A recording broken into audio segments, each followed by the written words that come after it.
Assalamu alaikum, I'm Aisha and you're watching Samaa News. Here are today's headlines. A Bangladesh war crimes court has sentenced ousted Prime Minister Sheikh Hasina to death, concluding a months-long trial that found her guilty of ordering a deadly crackdown on a student-led uprising last year. Hasina got a life sentence under charges for crimes against humanity and the death sentence for the killing of several people during the uprising. Former Interior Minister Asaduzzaman has also been sentenced to death for crimes against humanity, while former police chief Chaudhry Abdullah's death sentence was commuted to 5 years in prison for cooperating with the state.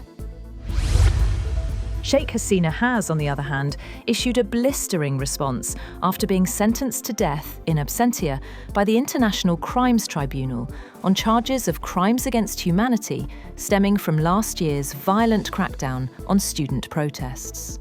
Minutes after the ICT announced its verdict, Hasina released a strongly worded statement rejecting all charges and condemning the ruling as the product of an unelected government with no democratic mandate.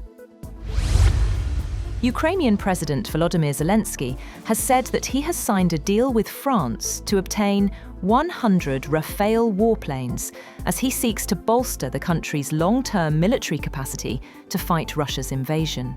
Zelensky is visiting Paris for talks with President Emmanuel Macron at a time when heavy Russian drone and missile attacks on Ukraine have increased in recent weeks, and Moscow has reported ground advances in the southeastern Zaporizhia region.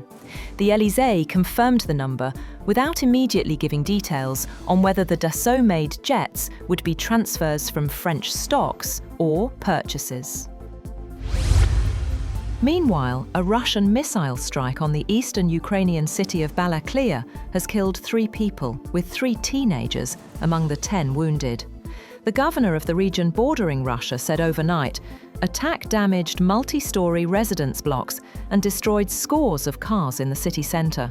A photograph provided by regional authorities showed the damaged facade of a multi-storey brick building with windows blown out as flames burned on an upper floor and debris and broken tree branches littered the area. Rain-triggered landslides in 2 regions in Indonesia's central Java province last week have led to the deaths of at least 18 people, with search operations ongoing. A landslide in the city of Cilacap last week buried a dozen houses in Cibonying village. Search and rescue efforts have been challenging as people were buried 3 to 8 meters deep. The Cilacap landslide has killed at least 16 people, with 7 missing. Footage from news channels show excavators deployed to dig through dirt in Cilacap. US President Donald Trump has urged his fellow Republicans in Congress to vote for the release of files related to the late convicted sex offender Jeffrey Epstein, reversing his earlier resistance to such a move. Trump's post on his Truth Social came after House Speaker Mike Johnson said earlier that he believed a vote on releasing Justice Department documents in the Epstein case should help put to rest allegations that Trump had any connection to Epstein's abuse and trafficking of underage girls.